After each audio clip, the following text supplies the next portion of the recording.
New this morning, a woman is recovering from a stab wound after she was hurt trying to break up a fight.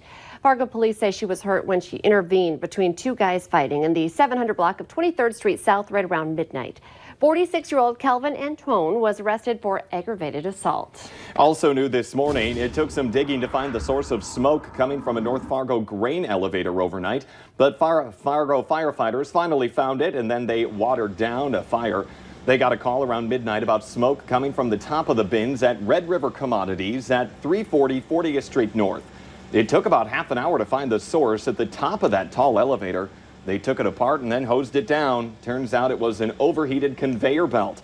There were no injuries and damage was minor. 5:31, let's get a check of our First Alert Storm Team forecast as we take a look at a beautiful sunrise here.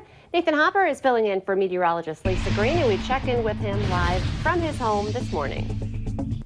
Good morning, Lisa and Jordan. Yes, a beautiful morning ahead and a beautiful day ahead as we round out the business week. You can see 5:31 here on our Devil's Lake home of economy Skycam. Oh, got a bird there just in time, enjoying the weather out there flying around. And we do have those clouds, of course, that could bounce off some of that beautiful orange from the sunrise we are expecting here in the next few moments from the Devil's Lake area, but you see plenty of clear sky there on the Skycam. Looking, of course, at those temperatures, a little on the cool side in the northern valley, but fairly comfortable in the southern valley. We're seeing those 40s in areas like Bemidji, Baudette, Grand Forks out the door this morning. Those mid-50s, areas like Detroit Lakes and Fargo. Warm spot this hour is Fergus Falls right now at 61 degrees. Plenty of sunshine out there, or I guess plenty of clear sky. Sun isn't quite up just yet. Plenty of clear sky up there this morning, and I do expect that to stay through the day. So if you are heading out and about to get some ice cream, either at the drive-through food truck event or just having some ice cream with your family, I will say some decent melting is expected today with those temperatures in the 70s, upper 70s for us. So don't need to eat it too fast, but you do need to watch out and have the napkin ready for some of those drips and drops coming off the side of that napkin. But of course, Lisa, Jordan, the weekend is upon us. That is the great news. So we'll get everybody set up for what they can expect this weekend coming up here in a couple minutes. Well, I'll still have the ice cream. I'll just eat it slow and enjoy it. There you go. Thank you, Nathan. It's now 5:33. President Donald Trump's first campaign rally since the coronavirus pandemic hit the U.S. is set for next Friday in Tulsa, Oklahoma. The event brings a new warning from the president's campaign website.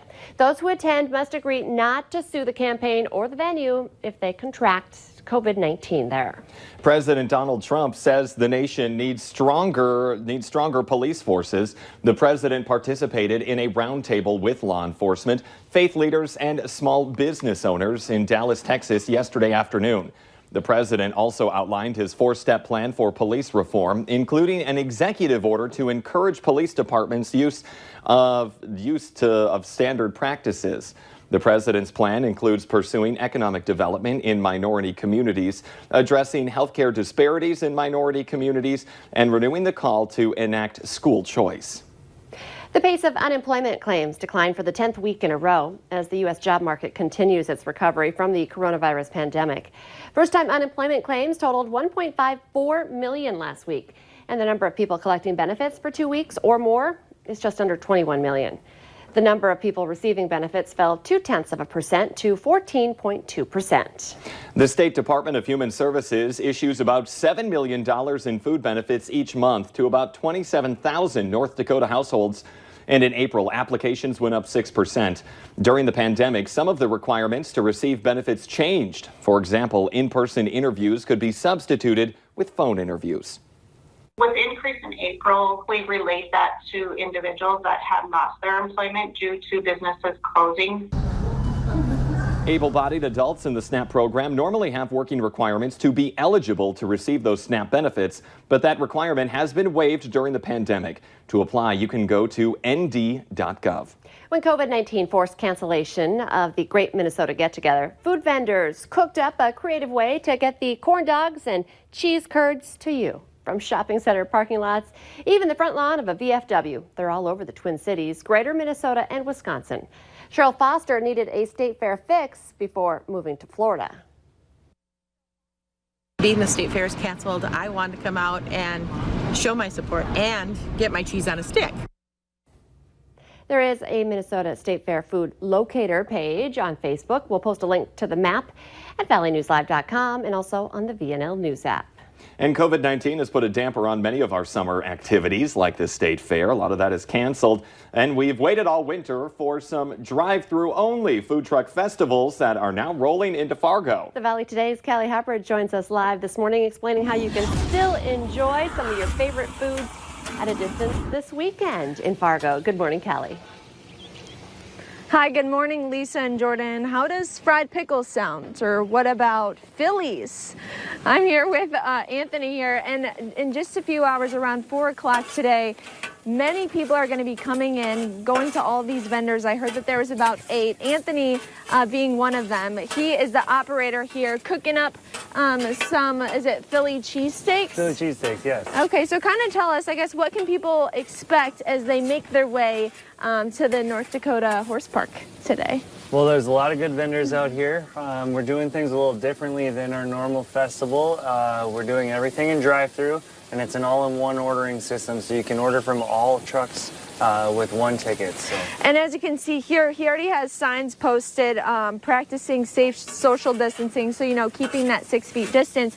But also I wanted to ask you too, you know, a lot of these vendors were hit pretty hard. You guys pretty much do 30, is it fairs a summer, and now you're not able to do that. Yeah, we're probably doing about 25% of our normal summer business as of now, but there's still cancellations every day. So something like this is very important to keep us working and keep us moving.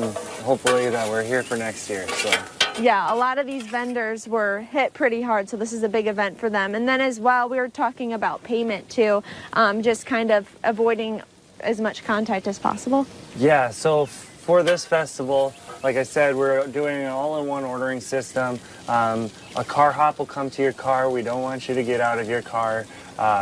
They will ring in the order, and we'll have basically as little contact as possible.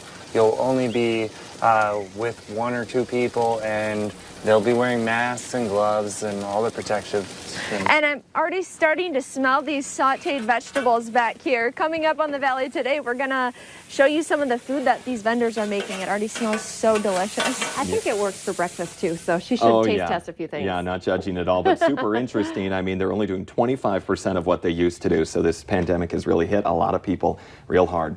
It's now 5:38. Coming up, FBI data shows the beginning of the pandemic came with a huge increase in gun sales. We get a look at what sales looked like in North Dakota coming up next on the Valley Today.